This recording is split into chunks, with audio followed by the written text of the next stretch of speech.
Hey, folks, and welcome to another episode of I Am Northwest Arkansas, the podcast where we explore the intersection of business, culture, entrepreneurship, and life here in the Ozarks.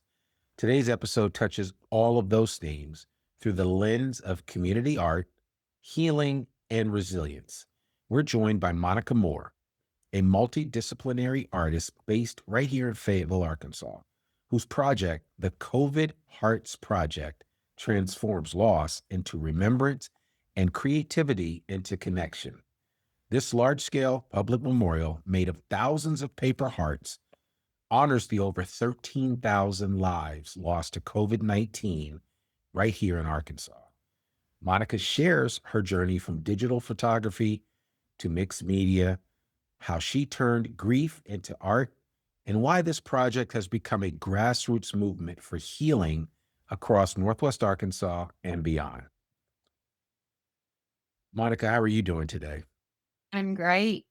Thanks. Good. I'm doing good. Well, I'm certainly honored to have you on the podcast, and I would be remiss if I didn't give my dear friend Shelly Muber a shout out for introducing us and making this connection happen. Shelly is amazing, and I'm very thankful that she came into my life a couple of years ago. She was on the podcast.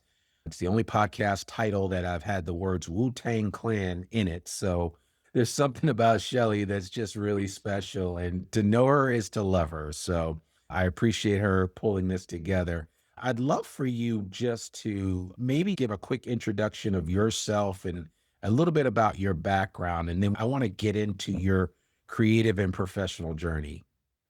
I am originally from Springfield, Missouri. I grew up in Springfield and lived there until the middle of my junior year in high school when I moved to Fort Smith, Arkansas, and attended high school for the last year and a half of my high school education. I went to UCA for a semester for undergrad and then transferred back to Fort Smith and eventually found my way to the University of Arkansas in 1991. I have a background in the field of communication and I've done some different things professionally, mainly in higher education for a good deal of my lifetime. And then thought education was really exciting and important and went back to school to the University of Minnesota in the Twin Cities and tried my hand at PhD studies. I was working on a dissertation that revolved around Martha Stewart's first cookbook called Entertaining. She inspired a lot of the things that turned into art and artistry for me. In higher ed, I worked at the University of Arkansas for a number of years in advising roles. So, where would you say that your path as an artist began in terms of learning different media styles and photography? You went into mixed media. How did that evolution unfold? So I started as an amateur photographer. I was working with 35 millimeter film. People were encouraging me. They thought I had a good eye. I was just taking a lot of photographs. And eventually, friends said, "You're spending too much money developing all of your photographs." And so I got a digital camera, and that allowed me to play quite a lot. I would load my photos onto my computer and found an editor that allowed me to push the boundaries of what I could see in terms of mainly flowers and botanicals. The digital camera helped me explore color, form, and shape. A flower is something really otherworldly in many ways. I'm not a trained artist. I took an art studio class after I completed my master's degree. It was just a basic course, but I have some gift where I can draw, and I started using pastels, oil pastels, and I would draw what I saw in those digital images that I had edited. I do a lot of rubbing with my oil pastel. So a warm day is a great day for me because it really moves around on the canvas. So, but I mentioned Martha Stewart while I was in Minnesota. I was keying into her valuation of saving things and seeing things that used to be a fad, but you kind of put them behind you. And I found some old vintage sheets in a secondhand store in Minnesota that I like to go to. Years later, I had a huge collection of sheets, and I thought those patterns were so beautiful, and I wanted to do something with them to preserve their beauty. And so I used acrylic paints on the sheet. So I frame a composition similar to digital photography, moving from picture of a flower to editing it, bringing out some unusual colors with the sheets and the acrylic paintings. It's asking people to see something that's easily overlooked. It becomes everyday or quotidian, and showing the beauty. During the pandemic, I started making collages out of screenshots. When Ruth Bader Ginsburg passed away, we saw all kinds of tributes to her flood our screens, and I would take a screenshot and make a collage. And I did that with different things that were moving me at the time. But I was also working with paper, folding origami paper into envelopes. I couldn't quite master the crane, but I eventually migrated over to fashion catalogs. There's so much beauty in these fashion catalogs that I was kind of collecting or hoarding, my husband would say. I wanted to preserve them. It's hard for me to discard those things because they're so beautiful and I see the artistry and appreciate it. I wanted to find a way to use it artistically. The evolution turned out that I started cutting paper hearts and used those paper hearts and now what are recycled paper collages that are becoming part of a memorial to the COVID-19 pandemic, particularly in Arkansas. Yeah. Was there a specific moment that you can recall where a light bulb went off in your head as you were creating this artwork that you could actually repurpose it for this COVID Hearts project? What specifically was the spark behind the COVID Hearts project? Outside of the fact that you had a lot of this material around the house and you were trying out different things during the pandemic, what Right. was the one thing that you could point to and say, this was really where the true genesis was of the COVID Hearts project? I feel like it's two things. It's very instrumental for people to know that I was working with pre med students at the University of Arkansas at the time, spring of 2020, and going forward for a while. I felt a huge sense of grief, and I knew the struggle was real. I could see it. I was in contact with physicians and other healthcare providers. It was an important moment. I could really feel it. I was hearing about it. And as I was cutting hearts, just trying to figure out what am I going to do with these, I remember sort of a trip to Japan when I was a sophomore in high school. We learned in 3 weeks of summer school before the study abroad excursion that children fold cranes as a way to remember a tragedy. And as I was cutting the hearts, I thought, we need to do something like that here. Maybe these hearts could be something like that, where people get their bodies engaged in the act of cutting the hearts. It preserves the memory and the history of the event that you doesn't need to be forgotten. Yeah. Yeah, that's powerful. As a kid, I remember trying out origami and I actually got this book and the book came with all this beautiful paper and I probably made it down, and the book gave you like the step-by-step guide on how to make it. Starts off with like really simple origami designs to the much more technical and skilled origami designs that really require patience and, well, I would say patience, something that Right. I lack at times. But I remember that book, and I would say that book probably had 150 sheets of origami paper in it. Maybe I used 5 or 6, and I think I gave it up after that. I actually think I still have the book. Now you Mm. make me wanna go back and crack it open again. But yeah, I've always had an affinity for origami art, just not an affinity for the practice of origami art. There is a It, difference. it's a fine art, Yes, it is. and Yeah, it got challenging for me too. So I made little envelopes and put gift cards in them. We weren't gathering for Christmas at that time, but yeah. You've spoken about the influence of consumer culture in your work. How did that tie into using fashion magazines and lifestyle ads as some of your raw material?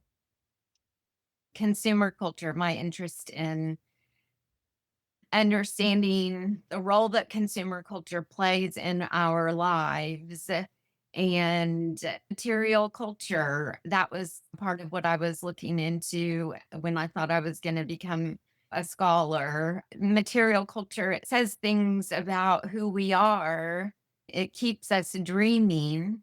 You know, those fashion magazines certainly do. There was a tension in me that emerged when it felt like I was getting piles and piles of these catalogs in the mailbox during the pandemic. The tension was, do we just go on and behave as if everything is kind of normal or happy or better than what it really was, what we were experiencing? It seemed like that's what culture wanted us to do, right? Like some things were as if there was nothing else going on, that there wasn't a pandemic, that people weren't stuck in their homes. Yet and still, a lot of the marketing that was out there was if everything was normal. And I think that was a disconnect in terms of how we were marketed to, and also how the different stores and companies thought of the consumer. I found that to be really interesting. Mhm. Right, because the messages were Yeah. conflicting. And so, I want people to think about this COVID memorial. This material is definitely asking us to recall what you just described. There was less an ask for sacrificing unless you were on the front lines. You had to be sacrificing daily. And then we're not really being asked to sacrifice. We're asked to sort of go on, like you said, as if everything is normal, and it Yeah. really wasn't. No, I felt like that then. I sometimes feel like that now, but that's a whole nother story. So, but I think, I think it's hard sometimes to reconcile the reality of things. You said it. Every night that I watched the news during the pandemic, I could only imagine what those on the front line were going through because I really wasn't exposed to that. Yes, I was stuck at my home. I couldn't go out and do as much as I normally do. I couldn't freely breathe because I always had a mask on, which, it is what it is. I'm thankful that I'm still healthy and I didn't get long COVID and I didn't die from COVID-19. So, I mean, there's just a lot of aspects of it that I'm extremely thankful for, but it was a challenging time for a lot of people. And I think we've all developed ways to cope with those memories from the late winter, early spring of 2020 until things started opening up again. Right. And I don't think any one of us is ever going to be the same that lived through that period of time based on the experiences that we had when we were quarantined. Right.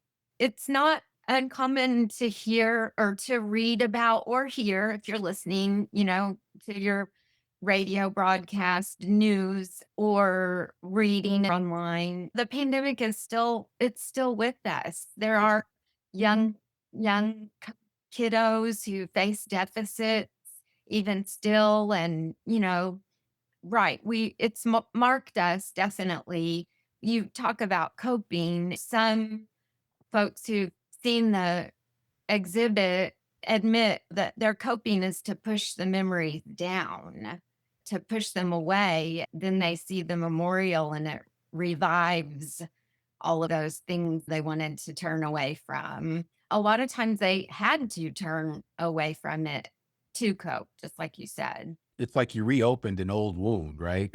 It's amazing how art can actually do that to you. Just the experience of art can reopen old wounds or, bring, new ideas, new memory, just a level of thought and introspection that not every form of media can do. So I think that's something powerful in the eye of the beholder when you share with them a really cool work of art. One thing that I am curious about in going through this project, the COVID Hearts project, how has this project grown beyond what was initially a personal response into a community wide experience? I'm curious to know how you have managed that. And did you expect to get the response that you've received, something that initially was more personal for you that has become truly public? Right. I first asked for help in September of 2022. I went on Facebook. That was my way of connecting with folks. And I got, first I got one person who said, "Count me in. I want to participate." And my husband was like, "You are going to get flooded with offers." I got one, but it was right away. That person ended up cutting 2,000 hearts and Wow. submitting them. I had four other volunteers after that, and I increased my volunteers by 100%. So I was doing good. What happened because of the volunteers who contributed hearts is it really did turn the project into something I hadn't seen when I was just cutting hearts and using one heart for every death. That was the goal. I didn't know what the artistic vision that I would realize could be until people submitted their heart because of one particular group of hearts that were donated, I came to find my way to the collage quilt style that you see in the memorial. It grew initially because people said, "I want to cut hearts. I want to donate. I want to get involved. I feel like I need to do something." The pandemic was still with us. The public health emergency was going on at that time. It grew by getting people to participate and come along on this journey. It grew artistically in my mind about what was possible. I was able to partner with Lifestyles Inc., Blair Center Mhm. back in the spring, and I shared some of my future goals about how I wanted to connect with communities around Arkansas and get people to participate. They participated in ways that, how has it grown in ways you didn't imagine? Adult clients with developmental disabilities that they serve at Lifestyles Inc., they made their own individual representations of their experience of the pandemic. We had a whole exhibit that featured that work. We also collaborated on a panel that will become part of a future frame that will be part of the proper memorial that we're building out. And so that's one way, that's another way. And you know, I have folks around me who really believe in my work. My husband thought we should start a nonprofit. It's been a journey since March of 25. We've been working towards our nonprofit status. It's called the Hearts Project Foundation. I have a board and they believe in this work and know that it's important. That's another sign of growth that I certainly didn't see when I first started cutting out hearts in solitude. I know you've had a number of local organizations come alongside of you, some schools, other nonprofits sparked some ideas in your head. I'd be curious to talk about the role that some of those different organizations have played and have helped you as you move this thing further along. Lifestyles is primarily one of the nonprofits that I have worked with. One business organization that I've worked with is Moxie Mhm. Printing in Springdale. There is one component of this art project that we're committed to, which is giving free information to patrons who come and see the exhibit. I work with Moxie graphic design, and we have what people might consider a zine that features some of the artwork that is part of the memorial or some of what the adults with developmental disabilities created at Lifestyles. I've also worked with Likewise Mhm. community and co-working space. We had an open house in their studio level, and Mallory Berry, I don't know if you've ever had a chance to visit with her. She's the founder of Likewise, but she also is very supportive and encouraging. We've used that space as a workspace when we were building some of the projects framework early on. Yeah. I'm curious to know, what do you find interesting about the reaction and response that you get from some of the Northwest Arkansas audiences? Has it opened up conversations about grief, healing, or even public health? I mentioned one person who was a mental health nurse provider during the pandemic. She saw the exhibit and said, "This is something I didn't know I needed." And tears were part of that conversation. This Northwest Arkansas resident friend of mine considered herself a second line worker. Grief is definitely part of this experience, and it is not unusual for people to come to tears. Not everyone, but that certainly can come into play when I'm interacting with folks. I had a chance to hear from physicians anonymously who wanted to share their story. I visited with other types of professionals working in healthcare who wanted to share their story. If you're familiar with the ART project, we do have a frame dedicated to healthcare workers, healthcare professionals of all stripes. The story grows out of my work with the pre-med population, but also, the physicians I had connected with and the professionals. And they think it's important. They want others to know about the struggles they experience. I couldn't tell some of the stories that people read when they see the exhibit or when they pick up the pamphlet that is complimentary, that expands on what they're viewing and learning without these individuals who want to share their stories with me.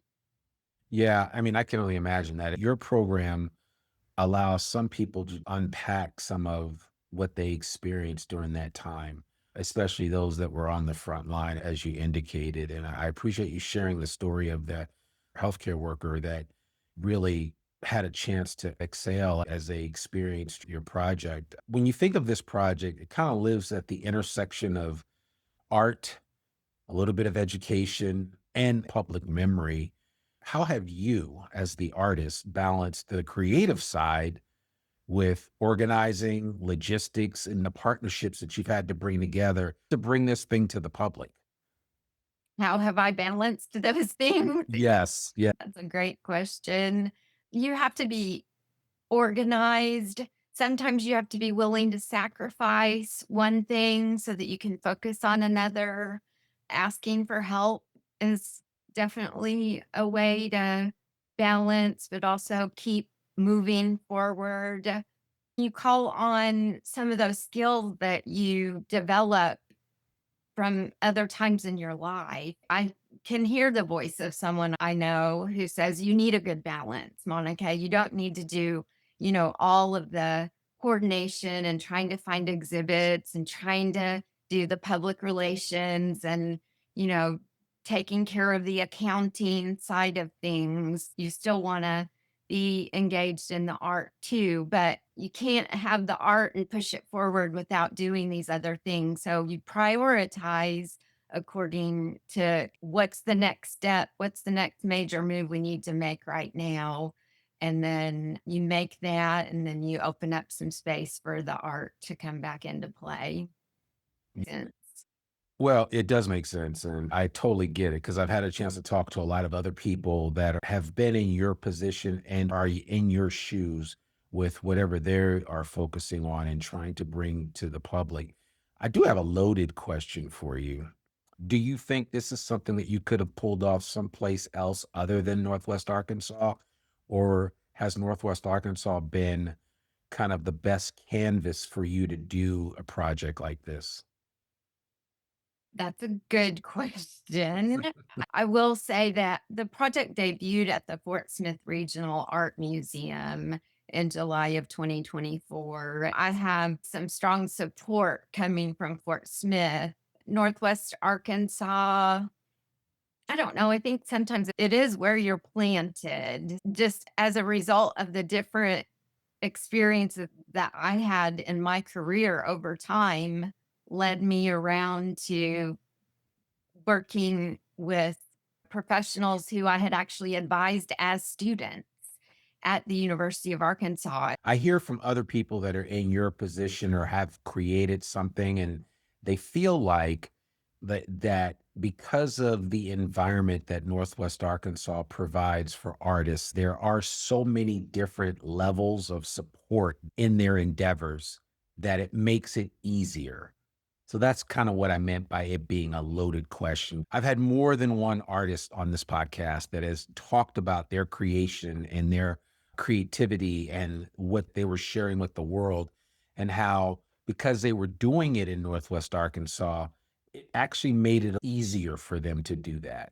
I find interesting, right? Because you wouldn't typically think of Northwest Arkansas as that backdrop for creativity. Now, if you said to me, hey, I've got some logistics stuff that I'm working on, or I've got a project that I think is going to take the world by storm, I could get behind that right away and be like, yeah, that makes sense if you're going to do that in Northwest Arkansas.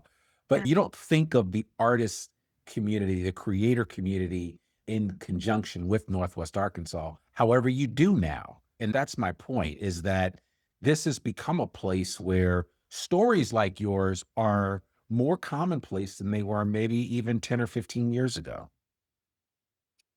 First of all, I'm more of a reclusive kind of artist, but Shelley Mober, who you mentioned earlier, I'm learning of the electricity in the air that has to do with the art community in this space. And you know what I'm excited about? I lived in Minneapolis for a while, and that's kind of a hub for creativity and music and art. And they're pushing the envelope in many ways. I'm really excited that my work, where you're taking small paper hearts made out of consumer print advertisements, is something that can play in Northwest Arkansas. It is definitely attached to the COVID-19 pandemic. So that matters a lot.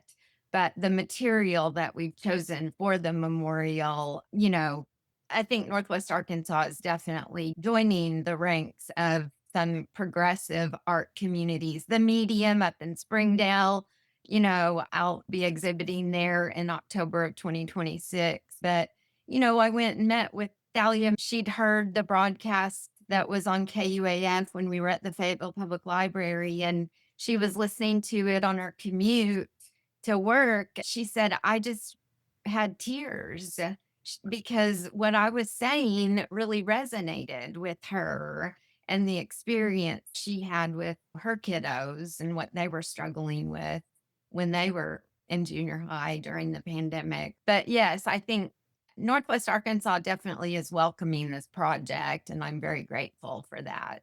So at the time that we're recording this, where can people see this exhibit? Right now, it's at Northwest Arkansas Community College in the Shoemaker Center for Workforce Technologies, in the Walmart Auditorium Yeah, that's at NWAC up in Ville. in Ville. Yeah. Okay, perfect. And then the next place it will be after this is where? So it will go to likewise community and co-working space in so February 20th, it'll be back in that space. And that's, people, if they wanted to see the work at likewise, they could schedule a tour to go see that space, but also see the artwork. We actually have an exhibit debuting our next frame at the Fort Smith Regional Art Museum in Mhm. January. The opening reception is January 16th. And we're incorporating some smaller pieces related to pandemic education and a few select works from the Lifestyles Inc. collaborative artworks made in the spring. Well, you got a lot planned coming up in the next few months. So whether somebody's listening now or in the future, they can easily visit the website to learn more about what you guys are doing and where you guys are located. Is that correct? Our Okay. website is theheartsproject.com. The Hearts, Yes. yes, the Hearts Project. Yes. Yes. All right. We'll be sure to put that in the show notes so people can access that. I've got one final question for you. What advice would you offer other creatives in Northwest Arkansas looking to make a cultural impact through their work, somewhat in the same way that you've done with your work? I think trusting your imagination. So, trusting yourself, believing in your vision, relying on other people to help support you along the way is really a big thing. Imagination is key. Finding or allowing yourself that space, devoting time to imagine and create. And, just find whatever it is that motivates you, what messages you want to put out there into the world, and just stay at it.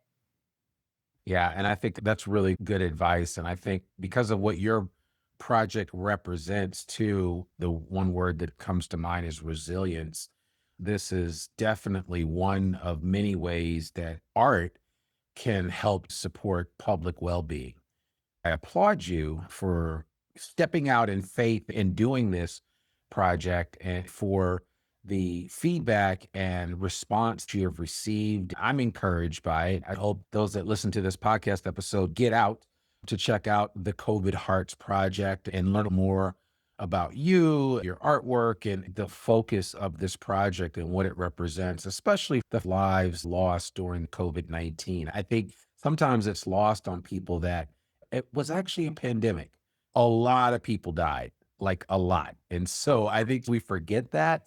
And your artwork is serving as a reminder that we shouldn't just casually dust this under the rug and move on as if life is presenting new opportunities for us. It is, but we are the sum total of our experiences in life, and one of those, for those of us that are older than a certain age, was going through and enduring a great pandemic, the last of which saw millions of lives lost around the world. I applaud you for taking a very difficult subject and a very difficult story and bringing it to life in a medium that allows us to appreciate the challenges that we face and know that there is hope for the future. Well, thank you. The lives that were lost were beautiful lives. Yeah. I think it's easy to just think of them as a statistic. And I want to honor the beauty that we lost for Yeah. sure. We can do that through the beauty of art. Monica Moore, I really appreciate you taking time to join us on this special episode of the I Am Northwest Arkansas podcast. Again, I want to remind people that they can go to www.theheartsproject.com to check out this project. We will make sure that we put all of this information in the show notes and ways for you to reach out and connect with Monica. We certainly want to encourage you to support Monica and her team's efforts and the work that they're doing here in Northwest Arkansas. So, Monica, we thank you so much. Thank you. I appreciate this time. Monica Moore's work stands as a powerful reminder that creativity isn't just about making, it's about meaning. The COVID Hearts Project is a moving example of how art can memorialize, mobilize, and humanize our shared experiences. In a region like Northwest Arkansas, where culture, community, and innovation intersect, this kind of work matters deeply. If you'd like to learn more or see the project in action, visit theheartsproject.com. Remember, that's hearts with an S. Monica, thank you again for reminding us that even in grief, there's beauty and purpose in connection. I'm Thank Randy Wilburn, and this has been another episode of I Am Northwest Arkansas. We'll see you back here next week. Peace.